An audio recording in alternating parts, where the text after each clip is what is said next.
JBMS का अगर seat matrix देखा जाए, in fact for every college this is true, all India category के नाम पे देयर 18 सीट्स आउट ऑफ 120 सीटें, 102 सीटें are for the Maharashtra state students and 18 seats are for the all India category. Maharashtra का बच्चा भी ऑल इंडिया में आता है, तो तुम हम भी सारे इंडिया में हैं, तो हम भी इसमें अप्लाई कर सकते हैं। तो everyone in India can apply for this thing through any of these exams. If you want to go to JB through all India process, पहले तो एक व्हाट्सएप ग्रुप ज्वाइन करो और एक लाइक भी मार दो यार वीडियो पे। जेबी में ऑल इंडिया कैटेगरी के लिए cat, CMAT, XAT, ATMA, mat, तो कोई भी जिस एग्जाम में टी आता है तो दे के आ जा। This is a process and I tell you my story as well, क्योंकि मैं सीईटी का टॉपर था, बट जब सीईटी में फाइनल रैंकिंग बना तो मेरा रैंक 18th पे आ गया सीधा। मेरा सीईटी में रैंक था थर्ड, 99.98 परसेंटाइल। तो भाई मैं तो जेबी जा रहा हूँ, मैंने पार्टी भी दे दिया, सब कुछ कर दिया, भाई जेबी आ रहा है। बट मेरा कैटेगरी था ऑल इंडिया रैंक था मेरा, because I have done my graduation outside, graduation in Maharashtra, but 10th 12th outside Maharashtra, so I was an all India candidate। उसकी वजह से मेरा बाद में पता चला जब सीईटी का नोटिस आया, और ये हर साल होता है, इस साल में ये होगा कि CAT, CMAT, XAT, ATMA, MAT, GMAT and CET all the scores are accepted for all India seat. And ATMA MAT का topper is ranked more than CET का 90.98 परसेंटाइल। तो एटमा के 4 टॉपर, मैट के 4 टॉपर, कैट के भी 2-3 बच्चे। तब तो मेरे टाइम पे तो जेबी का फीस वॉज ओनली 50,000, 50,000 फीस थी साल की। फाइन। तो ये notice, the only problem I have with CET cell is कि भाई तुम इतना लेट क्यों देते हो, और मैं भी एटमा मैट दे देता यार। एटमा मैडम में 90.99 आता तो मैं तो सीईटी में भी टॉपर, एटमा में भी टॉपर होता। एनीवे, तो उसकी वजह से my effective rank become 18। Can you believe it? I was the last person in all India category to enter JB। एक भी रैंक ऊपर नीचे होता तो मैं JB से बाहर होता, just because I was not aware of that and nobody told me about that।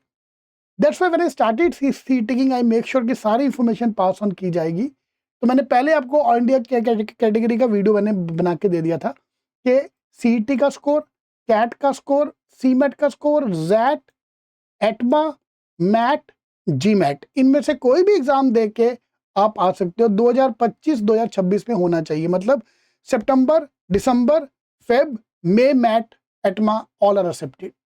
इसको क्या होगा, when you apply for that, अभी जब रजिस्ट्रेशन स्टार्ट होगा कैप राउंड का, you have to fill that score, आपको बस टिक मारना है।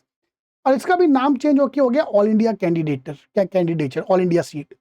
पहले इसका नाम था ओएमएस, आउटसाइड महाराष्ट्र स्टूडेंट। ठीक है, यहाँ पे कहीं भी लिखा भी है, मैंने पढ़ा भी है ओएमएस करके, तो उसका भी नाम चेंज हो गया ओएमएस, आउटसाइड महाराष्ट्र स्टेट।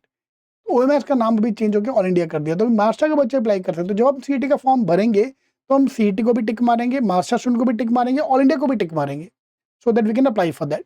तो जैसे अपना आ गया तो कंप्यूटर जी अपने आप आपको ऑटोमेटिकली आपका नाम, नंबर ऑल इंडिया कैटेगरी की लिस्ट में डाल देंगे।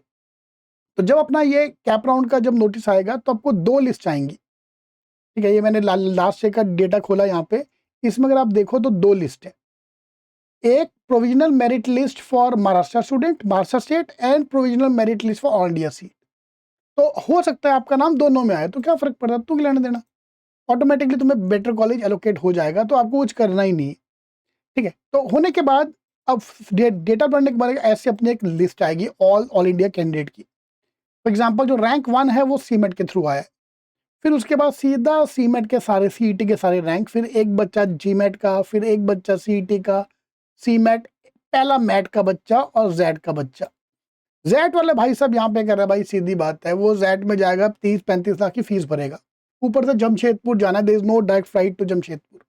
उससे अच्छा सेम लेवल का कॉलेज तो मुंबई में मिल रहा है 8 लाख की फीस के साथ, तो मैं इतना दूर क्यों जाऊँ।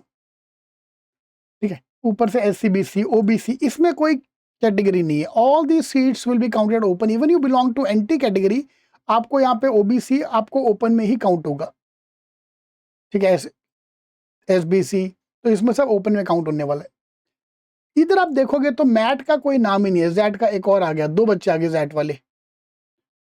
ठीक है, इस बार जो सीईटी हुआ था उसमें रैंक 25 वाले को जेबी मिला था, मतलब टॉप 18 सीटें हैं, लेकिन 25 बच्चे उसमें से 7-8 बच्चे आए नहीं, तो 25 पर रैंक पे जेबी मिला।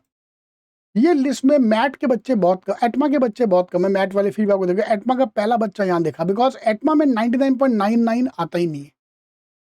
पहले तो मैट में भी नहीं आता था 99.99 बिकॉज बच्चे कम होते हैं। If the number of applicants are less 99.99 आएगा ही नहीं। तो एटमा का स्कोर आपको सिडनम बाकी जगह काम आएगा, सीईटी में जेबी में काम नहीं आएगा बिकॉज 99.99 है ही नहीं।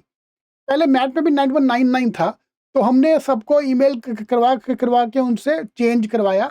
अभी मैट में भी 5 डिजिट नंबर आता है लाइक सीईटी। ठीक है, मैट का कहाँ गया बच्चा, ये देखो मैट में भी अभी 7 डिजिट नंबर आना शुरू हो गया। तो उसकी वजह से मैट का स्कोर अभी जेबी में लोग जाने शुरू हो गए, 2 बच्चे जा रहे हैं। तो हमने ऐसे कोई भी डाउट आता है तो I always make a video so that we उनको ईमेल करोगे, वो हेल्प करने को तैयार है यार, कॉलेज वाले, एग्जाम वाले। ठीक है, तो अभी हमें क्या करना है, अब जो भी एग्जाम लो उसमें जिसमें भी तुम्हारा best of the best score होगा वो ऑटोमेटिक काउंट होगा। सीईटी के लिए कैट दो, एटमा दो, मैट दो, उनके लिए बराबर है। तो कैट में 99.99 परसेंटाइलर अभी हमारे जेबी नहीं आने वाला अभी, बिकॉज लेट भी हो गया है। तो एटमा मैट का जो भी होगा वो अपना बेस्ट चांस है। तो ऐसे ही जब हमारा नोटिस आएगा, इसमें हमें जो दिया है document verification will and on 9th of July, तो ये डेट लास्ट ईयर चेंज होके 16 तक हो गया था। ओके, तो हमारे पास 16 तक का टाइम है, लास्ट ईयर टाइम था। तो अभी 9th ऑफ जुलाई तक से पहले जितने भी एटमा मैट हो रहे हैं इस साल, सब आपको वैलिड होंगे 2026 के लिए। Alright, if you any more doubt please do comment, I will take on your doubts.